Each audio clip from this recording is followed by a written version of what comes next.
Hello everyone, this is Muhammad Yunus. Today we will discuss lecture number 7 from chapter 2, Experimental Technique in Chemistry, first in class. Topic of today's discussion is solvent extraction technique. As we already know that we have discussed different separation technique in our chapter number 2, Experimental Technique. They are filtration, like crystallization we have discussed, this is separation technique, and sublimation. Solvent extraction is also separation technique. In this technique,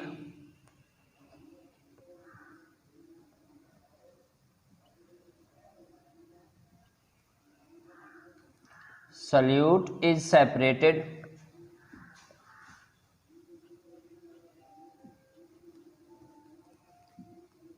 from solution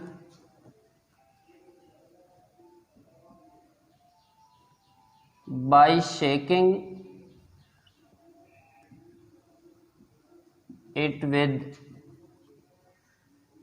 solvent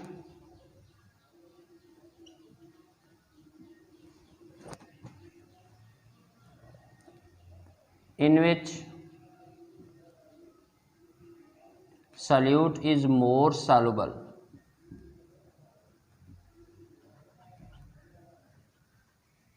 Solute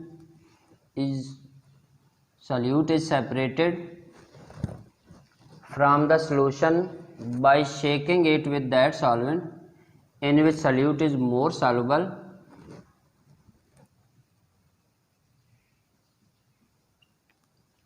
and added solvent does not mix with solution.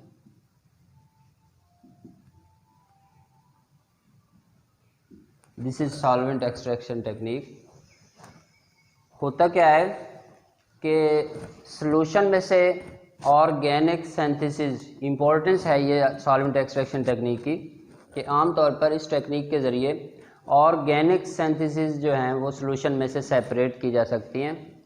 और वो कैसे की जाती हैं? इस solution में एक solvent add करते हैं और वो इस तरह का सॉल्वेंट है कि जिसमें सॉल्यूट जो सॉल्यूशन में प्रेजेंट है वो मोर सॉल्युबल होता है। That solute is more soluble into the added solvent. And further इसमें यह है कि सॉल्यूशन एंड न्यू सॉल्वेंट जो है ये दोनों एक दूसरे में मिक्स नहीं होते। They are immiscible solvent with each other. So in this technique solvent is extracted from solution by shaking the solution in that solvent in which solute is more soluble and added solvent does not mix with that of solution. This technique is applied to separate the organic product from the solution. Importance of solvent extraction technique. Of solvent extraction,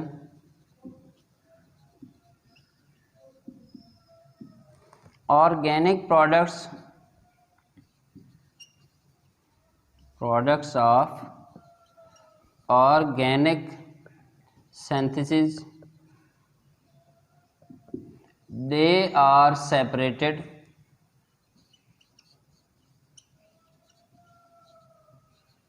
from solution. Suppose iodine is present into the solution. This is organic product and iodine is separated from solution with the help of separating funnel. ये एक apparatus है separating funnel जिसमें हम solution को और new solvent जो added solvent है दोनों को mix करते हैं और इनको mix करने के बाद from solution जो है organic जो impurities हैं वो इसमें जो न्यू सॉल्वेंट है उसमें ऐड हो जाती है, मिक्स हो जाती हैं और इनको शेक करने से, सेपरेटिंग फनल को शेक करने से सॉल्यूट पूरी तरह से और वाटर लेयर से निकलता हुआ ईथर लेयर में मिक्स हो जाता है, उसमें डिज़ोल्व हो जाता है और इस अंदाज से हम इसको जो है वो दोनों सॉल्यूशंस को सेपरेट कर लेते हैं। तो ये एक सेपरेटिंग फनल जो है उसके अंदर सॉल्वेंट एक्सट्रैक्शन टेक्निक जो है ना वो अप्लाई की जाती है। आमतौर पर इस टेक्निक में जो न्यू सॉल्वेंट जो ऑर्गेनिक सॉल्वेंट है वो ईथर एक्सट्रैक्शन जो है ना उसको यूज़ किया जाता है, ईथर सॉल्वेंट यूज़ किया जा सकता है। इसके अलावा भी ऑर्गेनिक सॉल्वेंट्स हैं, CCl4 हम यूज़ कर सकते हैं, बेंजीन यूज़ कर सकते हैं। जो ऑर्गेनिक टिपिकल ऑर्गेनिक सॉल्वेंट्स हैं उनको हम जो सॉल्यूशन जो है जिसमें से ऑर्गेनिक इम्प्योरिटीज़ को सेपरेट करना है, उस सॉल्यूशन में organic solvent ether, CCl4, benzene etcetera कोई भी सॉल्वेंट जो है उसको ऐड करके शेक किया जाता है सेपरेटिंग फनल को।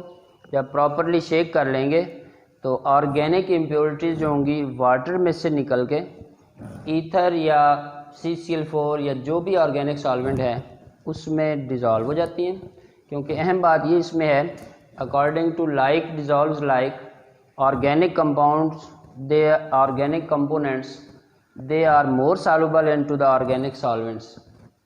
According to like dissolve like, suppose iodine is present into the solution, so iodine is more soluble in ether or CCl4 as compared with that of water.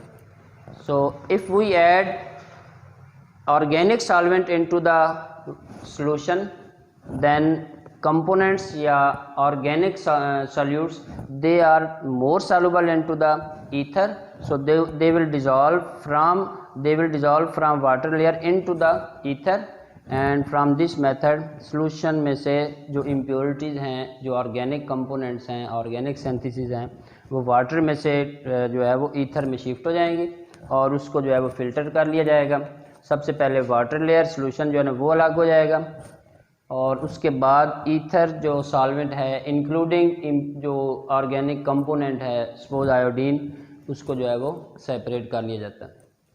Heat करेंगे beaker में, जो अलग ether layer में including जो component solute जो है ना वो हाथ में लिए है सेकंड में, उसको जब हीट करेंगे तो ईथर एवेपोरेट हो जाता है एंड रेस्ट ऑफ जो इम्प्योरिटीज़ हैं वो सॉल्यूट की, आयोडीन की, उनको जो है वो कलेक्ट कर लेते हैं। तो ये एक प्रोसेस है, मेथड है कि जिसके ज़रिए हम सेपरेटिंग फनल के ज़रिए सॉल्यूशन में से ऑर्गेनिक सिंथेसिस को एक ऑर्गेनिक सॉल्वेंट ऐड करके और फिर सेपरेटिंग फनल को शेक करके सॉल्यूशन में से ऑर्गेनिक कंपोनेंट्स को सबसे पहले लाते हैं, डिज़ोल्व करते हैं into added solvent, organic solvent, क्योंकि ऑर्गेनिक सॉल्यूट जो है it is more soluble into organic solvent like ether, और इस अंदाज से फिर उनको अलग कर लिया जाता है।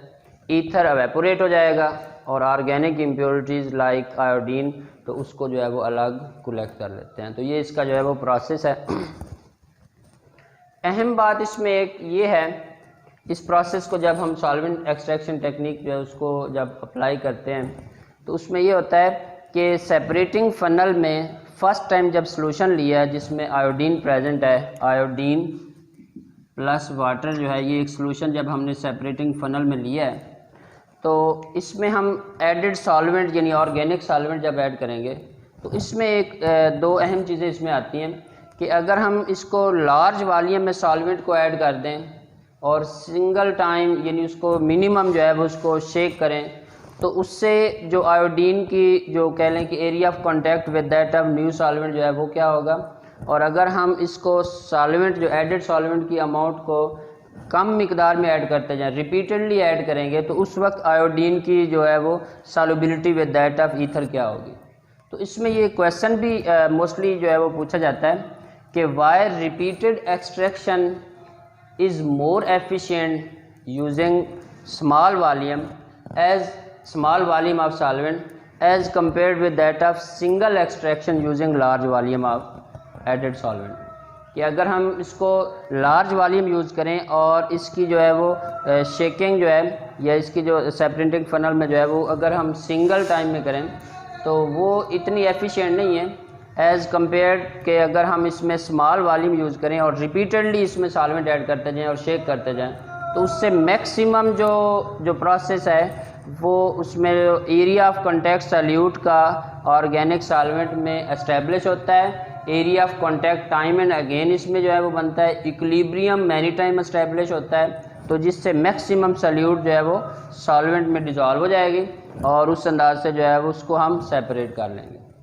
तो ये इसमें बात है कि repeated extraction using small volume of ether is more efficient as compared with that of single extraction using large volume of solvent like ether. तो वो इतना उसमें मेजर डिफरेंस यही आता है कि आल्दो उसमें लार्ज सॉल्वेंट यूज़ किया जाता है, यानी जो इसको सॉल्यूट को अपने साथ जो है वो डिज़ोल्व कर लेता है, लेकिन उसमें जो इक्विलिब्रियम है, जो एरिया ऑफ कांटेक्ट है सॉल्यूट का जो कि सॉल्यूशन में प्रेजेंट है, उसका सॉल्वेंट के साथ एरिया ऑफ कांटेक्ट जो है वो मिनिमम होता है। इक्विलिब्रियम जो है वो कम से कम एस्टेब्लिश होगा और सॉल्यूट प्रॉपर जो है वो न्यू सॉल्वेंट में, ऑर्गेनिक सॉल्वेंट में डिज़ोल्व नहीं होगा। इस वजह से हम ये कह सकते हैं कि repeated extraction is more efficient by using small volume of solvent as compared with that of single extraction using large volume. तो ये चीज़ इसमें है।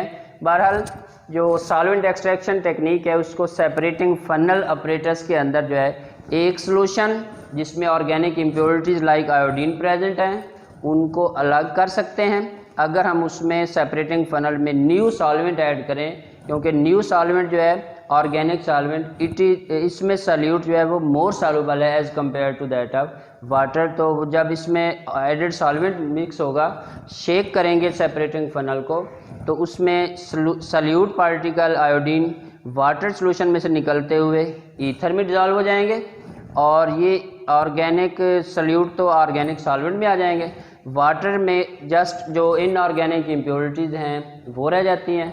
तो सबसे पहले जो है, क्योंकि वाटर और ऑर्गेनिक्स एक दूसरे में मिक्स नहीं होते, इमिसिबल है, लिहाजा जो इनऑर्गेनिक इम्प्योरिटीज़ प्लस वाटर उनको पहले बीकर में कलेक्ट कर लिया जाता है और सेकंड अटैम्प्ट में जो है organic solute plus ether solvent, ये जो भी ऑर्गेनिक सॉल्वेंट है उसको अलग कर लेंगे और एंड पे ऑर्गेनिक सॉल्वेंट एवेपोरेट कर दिया जाता है सिंपली और बाय हीटिंग, और जो impurities like organic solvent solutes हैं उनको कलेक्ट कर लिया जाता है। तो ये इसका जो है प्रोसेस है। सेकंड इसमें एक आ जाता है पार्टीशन लॉ। पार्टीशन लॉ क्या है?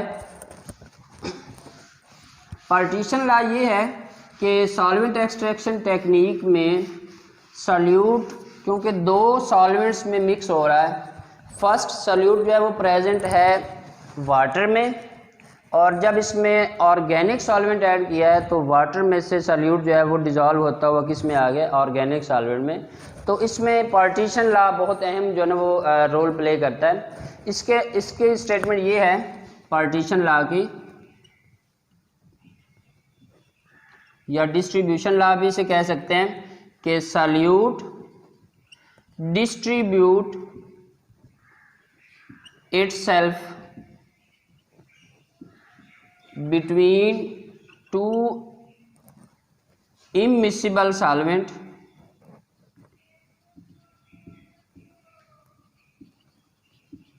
solute distribute itself between two immiscible solvent in equal ratio of concentration irrespective of the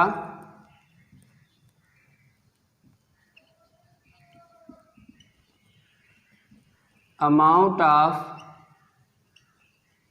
solute added। कहने का मतलब ये है कि आयोडीन जितना वाटर में डिज़ोल्व है, जो और इसमें जो कहने का ऑर्गेनिक सॉल्यूशन जो बनाया है, सेम अमाउंट ऑफ आयोडीन जो है जब ऑर्गेनिक सॉल्वेंट ऐड करेंगे तो वो वहाँ से निकलती हुई उसमें डिज़ोल्व हो जाएगी। तो सॉल्यूट यानी iodine it equally distribute between two immiscible solvent means water में and organic solvent like ether में, दोनों में या CCl4 में जो भी ऑर्गेनिक सॉल्वेंट है दोनों में इक्वली डिस्ट्रीब्यूट कर देता है। How much amount of concentrations या amount of solute is there, जितनी भी अमाउंट्स इसमें होगी उसका इससे कंसर्न नहीं होगा, सेम अमाउंट फर्स्ट वाटर में होगी डिज़ोल्व, क्योंकि इसमें इनऑर्गेनिक इम्प्योरिटीज़ हैं जो ऑर्गेनिक सॉल्यूट को इसके साथ डिज़ोल्व कर लेंगे। Suppose iodine in presence of inorganic impurities ये पोटाशियम आयोडाइड की आमतौर पर इम्प्योरिटीज हो सकती हैं, तो आयोडीन उसमें डिज़ोल्व होकर ये किस में कन्वर्ट हो जाएगी, ट्राई आयोडाइड में। ये ऑर्गेनिक सोल्यूशन जो है वो ट्राई आयोडाइड की फॉर्म में बनेगा, यानी ये इसमें कह लें कि वाटर सॉल्युबल होगा, एक्वस सोल्यूशन जो बनेगा। और जैसे ही इसमें ट्राई आयोडाइड सोल्यूशन में यानी वाटर सोल्यूशन कंटेनिंग जो ऑर्गेनिक प्रोडक्ट है, जैसे इसमें CCl4 या ऑर्गेनिक सॉल्वेंट ऐड किया जाता है तो ये रिवर्स में जो है वो रिएक्शन होगा और ये जो आयोडीन है वो रिकवर हो जाएगी, पर्पल कलर इसका जो है, और इसमें जो इम्प्योरिटीज़ हैं वो अलग हो जाएंगी। तो ये कह लें कि आयोडीन CCl4 या ऑर्गेनिक सॉल्वेंट में डिज़ोल्व होगी, ये ऑर्गेनिक सॉल्वेंट में सॉल्युबल है, और ये जो इम्प्योरिटीज़ हैं वो इसमें क्या हो जाएंगी, वाटर सॉल्युबल जो है हो जाएंगे। तो ये इसमें एक इक्विलिब्रियम एस्टेब्लिश हो जाएगा कि the amount of solute which is dissolve into organic component organic solvents, ये उसमें उतनी ही रेशो के साथ जो है वो वाटर में डिज़ोल्व हो जाएंगे। तो इससे एक इक्विलिब्रियम एस्टेब्लिश होता है जिसको बोलते हैं पार्टीशन लॉ या डिस्ट्रीब्यूशन लॉ, कि organic solute is solute distribute itself between immiscible solvent in equal ratio of concentration irrespective of the amount of solute. Suppose iodine की एक्सट्रैक्शन जब हम कर रहे हैं तो सेपरेटिंग फनल में सबसे पहले आयोडीन सोल्यूशन लिया जाएगा, जो कह लें कि in presence of impurity iodine water में डिज़ोल्व हो जाती है। तो वो सोल्यूशन आयोडीन सोल्यूशन जो है वो सेपरेटिंग फनल में, तो उसके बाद एक immiscible solvent like CCl4 solvent जो है उसको सेपरेटिंग फनल जो है उसमें मिक्स कर देंगे, ऐड कर देंगे। स्टॉपर के ज़रिए इसको जो है वो क्लोज कर दिया जाता है, सेपरेटिंग फनल को शेक करेंगे। शेक करने से एरिया ऑफ कांटेक्ट जो है वो आयोडीन का वो वाटर में CCl4 में डिज़ोल्व होना शुरू हो जाएगा, और इस अंदाज से जो है जितनी अमाउंट उसकी आयोडीन की पहले वाटर में थी जो वाटर सॉल्युबल थी ट्राइआयोडाइड की फॉर्म में, सेम अमाउंट जो है बाय एडिंग ऑर्गेनिक सॉल्वेंट वो उसमें से डिज़ोल्व होती हुई किस में हो जाएगी, दोबारा ऑर्गेनिक सॉल्वेंट में डिज़ोल्व हो जाएगी, और वो यानी हम कह सकते हैं कि आयोडीन जो है वो CCl4 में डिज़ोल्व हो जाएगी। तो उसके बाद जो है वो ये एक इक्विलिब्रियम एस्टैब्लिश हो जाता है और उसको हम दोनों सॉल्वेंट्स को जो है वो अलग कर लेते हैं। तो ये इसमें जो है ना वो एक डिस्ट्रीब्यूशन कोफिशिएंट K का फैक्टर होगा जो सॉल्यूट अपने आप को डिस्ट्रीब्यूट करता है। तो उसमें जो है ना वो हम ये इसकी इक्वेशन जो है ना बनेगी, ये जो CCl4 जो है उसमें डिज़ोल्व होगा आयोडीन, और इसमें जो एक्वस लेयर बनेगी ट्राई आयोडाइड की, ये इसकी फॉर्म में। तो ये डिस्ट्रीब्यूशन कोफिशिएंट K जो है वो हेल्प आउट करता है जिस बेस पे जो है वो सॉल्यूट अपने आप को दो इमिसिबल सॉल्वेंट जो है ना उसमें डिज़ोल्व कर लेगा। तो इस डिस्ट्रीब्यूशन कोफिशिएंट K की बेस पे जो है वो सॉल्यूट यानी आयोडीन को जो है वो सोल्यूशन में से अलग कर सकते हैं। तो ये सॉल्वेंट एक्सट्रैक्शन टेक्निक जो है ऑर्गेनिक सिंथेसिस ऑर्गेनिक प्रोडक्ट को सोल्यूशन में से सेपरेट करने के लिए इसको अप्लाई किया जाता है। तो ये एक importance of solvent extraction technique जो है उसमें ये बात आ जाती है कि आमतौर पर ऑर्गेनिक इम्प्योरिटी जो सोल्यूशन में प्रेजेंट होंगी उनको अलग करना हो तो हम कौन सी टेक्निक यूज़ करते हैं, ये सॉल्वेंट एक्सट्रैक्शन टेक्निक। और जो ऑपरेटर्स इसमें यूज़ किया जाएगा लैब ऑपरेटर सेपरेटिंग फनल, दोनों लिक्विड्स को उसमें मिक्स करेंगे, शेक करेंगे। तो इसमें according to solubility concept iodine या ऑर्गेनिक कंपोनेंट जो होगा वो मोर सॉल्युबल होगा इनटू एडेड सॉल्वेंट, उसमें मिक्स हो जाएगा और उनको क्या कर लिया जाएगा, अलग कर लिया जाएगा। तो this is solvent extraction technique. Thank you very much.